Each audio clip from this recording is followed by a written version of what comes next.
quick update for you, boys and girls. Thanks for tuning in. Hit the like button. So for those of us that were convinced that with the Joel Embiid news lingering or the Joel Embiid timeline not being clear, we have been convinced that Daryl Morey probably won't do anything at the trade deadline because you don't know if you're getting Joel Embiid back or not. Adrian Wojnarowski was just on ESPN, and he said something that actually clarified this a little bit. And now, look, I don't know how Woj gets his information. You guys tell me how. Do NBA GMs hit up Woj and be like, "Hey, say this on Twitter"? Maybe. Either way,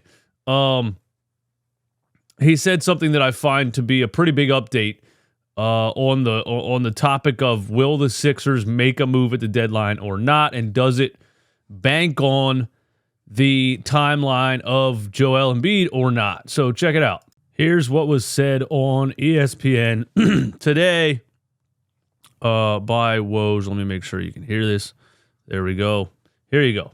We know that Embiid is going to be out, Woj, for the All-Star game. What are the Sixers weighing as we're 48 hours away, essentially, from the trade deadline? Malika, the Sixers are very much weighing the possibility that Joel Embiid does return this season, that they can still play with him as their centerpiece. And because of that, they're going to continue to be buyers at this trade deadline. And I think they're trying to improve themselves on multiple fronts. Perhaps is there a backup center who can help carry them here in the short term? There's certainly a number of them available. There are a lot of teams in the market for backup centers, potentially players like Andre Drummond, who had been in Philadelphia before, Kelly Olynyk. Those are some of the guys in that marketplace, but doing bigger things than that. What Philly wants to do, they're in 5th place right now in the East. They're 3 games up on Indiana. What Philly would like to be able to do is stay at least in 6th place, not drop out into the play-in, and see if they can maintain that until Joel Embiid gets back or once he gets back. And I think for them, that's certainly a short-term goal. But they're out. They're aggressive. They know they have a tight window with Joel Embiid. This is the interesting part right here. Look, first of all, that's what a lot of you guys said already, is that the Sixers need to make a trade to stay afloat. And I kept saying, if you're not getting Joel Embiid back, there's no reason to do that. You know what I'm saying? Now it sounds like they don't know when he's coming back, but it sounds like they are on that same page of let's try to make a move to stay afloat in case we get him back, which is what a lot of guys, which is what a lot of you guys were saying. I don't want to give you credit for that, but here's a pretty interesting part right here. But they're out. They're aggressive. They know they have a tight window with Joel Embiid. They know there's risk in doing a deal or deals here, and then he doesn't come back this season, or he's not himself.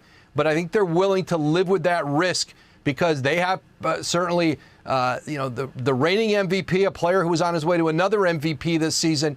And if they can have him healthy in the playoffs or healthy enough, they want to have a group around him that gives him a chance. This makes me feel better. And yes, I know. Go ahead in the comments and say, Eastwood, you keep flip-flopping. Well, this team flip-flops me. Pause. This makes me feel better. Woj just saying that the Sixers are hopeful that Joel Embiid will be back this season. And they are willing to make a move to try to stay afloat with the thought that they can get him back. And they are willing to risk making a move to try to stay afloat and him still not coming back. They think that risk is worth it. So I was sitting here saying Daryl Morey's not going to exhaust these assets. He's not going to give up these first-round picks in this cap space, etc. If Joel's not coming back, this is starting to make me think that they think there's a possibility that he could come back, which is going to pressure them to make a move because you don't want to not make a move and then he comes back healthy. Deal or deals here, and then he doesn't come back this season, or he's not in window with Joel Embiid. They know there's risk in doing a deal or deals here, and then he doesn't come back this season, or he's not himself. But I think they're willing to live with that risk because they have certainly, the reigning MVP, a player who was on his way to another MVP this season. And if they can have him healthy in the playoffs or healthy enough, they want to have a group around him that gives him a chance. Right.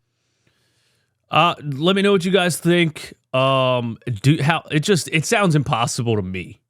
Okay, maybe that's just me being ultra pessimistic when it comes to this team and handling injuries and Joel Embiid's injury history.